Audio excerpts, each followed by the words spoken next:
Throughout this multi-part series, we have looked at contributing factors towards the explosion of fandom in the United States. But the US is not the only ones experiencing an explosion in viewership. F1 is watching their viewership grow throughout the world due to things like Drive to Survive and taking advantage of different platforms to get their product out to the casual fans. So what does the future of the sport look like? Formula One. It's the Bahrain Grand Prix, and it's lights out and away we go!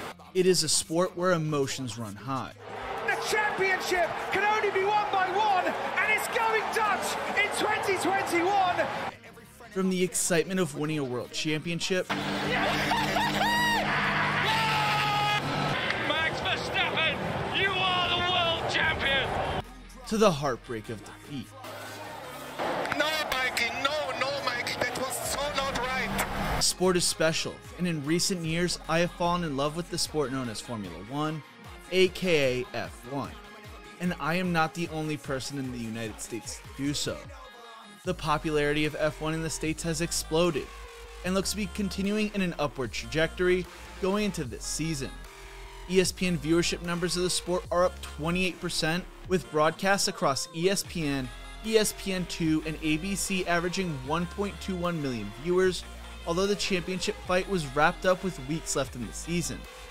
On top of that, 12 races individually set an all-time American viewership record, including the first edition of the brand new Miami Grand Prix with 2.58 million average viewers.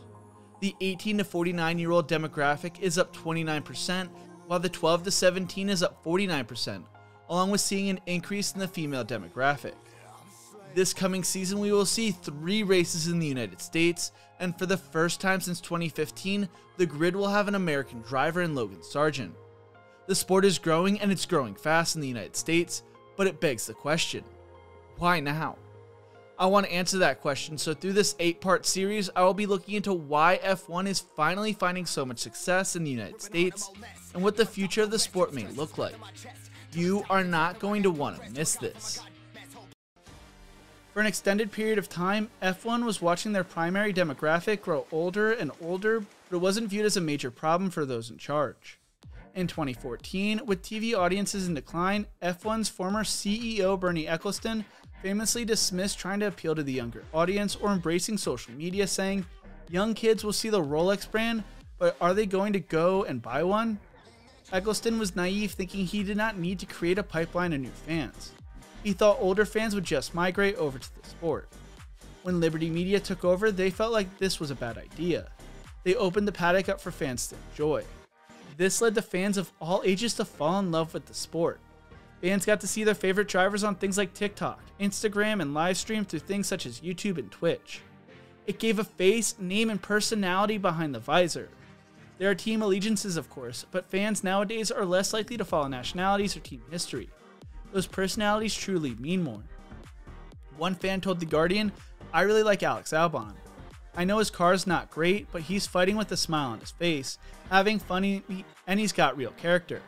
Drive to Survive is a drama, but nothing beats the real competition on track, and Alex's generation are the ones me and my friends are here to follow." While another fan said, "Once I started following F1, I was drawn in by the drivers. The young ones are relatable. They're changing things up. Max, Charles, George, Lando, they are my generation.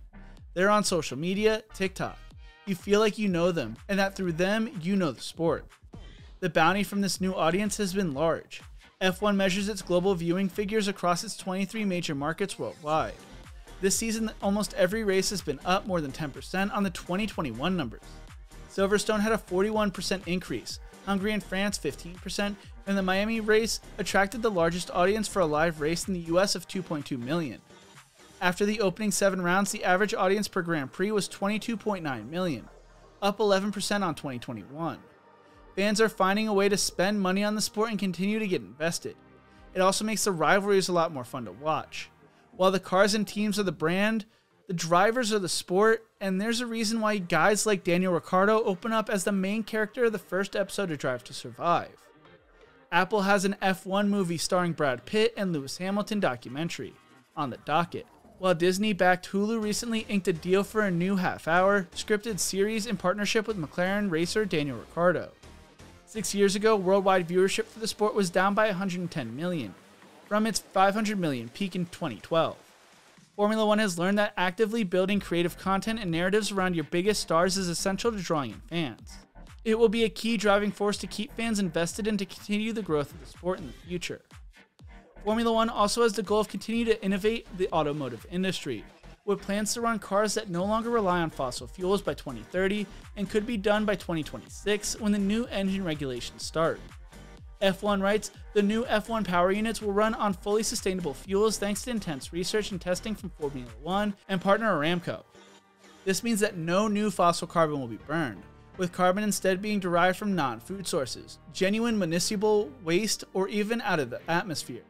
The manufacturers of Formula One also use the sport to market and research for their own brands of cars.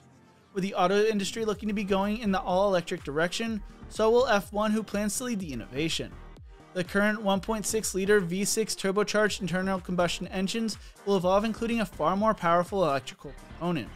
The MGUK, or Kinetic Motor Generator Unit, will almost triple the amount of electrical power produced by the current hybrid components. With all these changes, some are concerned around the loss of horsepower, but that is not going to be the case.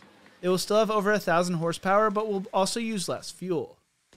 All these engine changes are also supposed to make the cars safer, according to F1, with them writing with the MGUK set to be enclosed within the chassis. Next to the battery and the control electronics, all high voltage equipment will now be contained within the safety cell, making for a safer car. The reason for all these changes? Because Formula One believes it is their responsibility, saying Formula One is committed to keeping more material above ground as it targets environmental responsibility. Recycling options will be mandated for batteries, while at the end of the MGUK's life, materials such as cobalt will be recycled.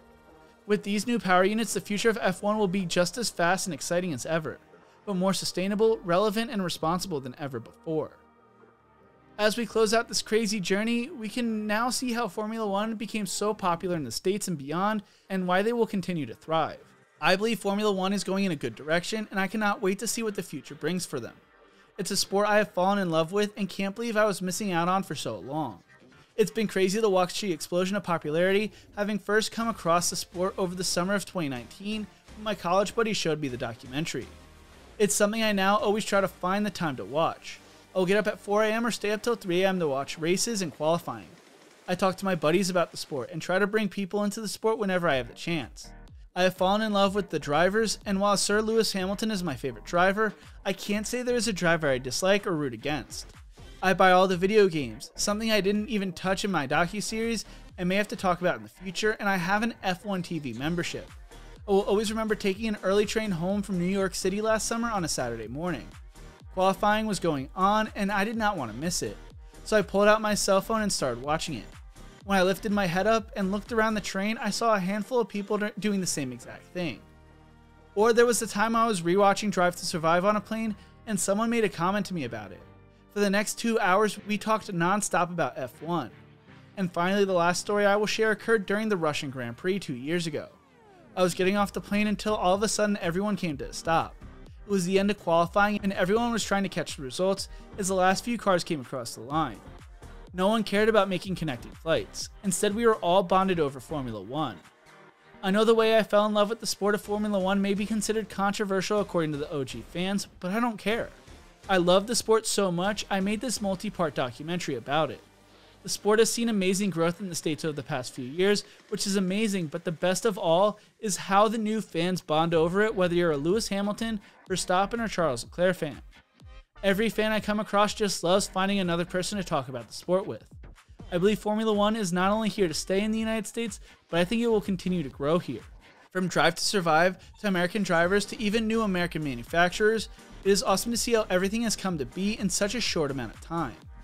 So what caused the explosion of F1 fandom in the United States? The perfect combination of a bunch of things. What do you think caused F1 to become so popular here? Let me know in the comment section below. If you enjoyed this video, make sure to check out one of my other videos right here, and make sure to subscribe for more quality content. Thank you so much for joining me on this journey. I had so much fun making it, and as always, remember to embrace the grind.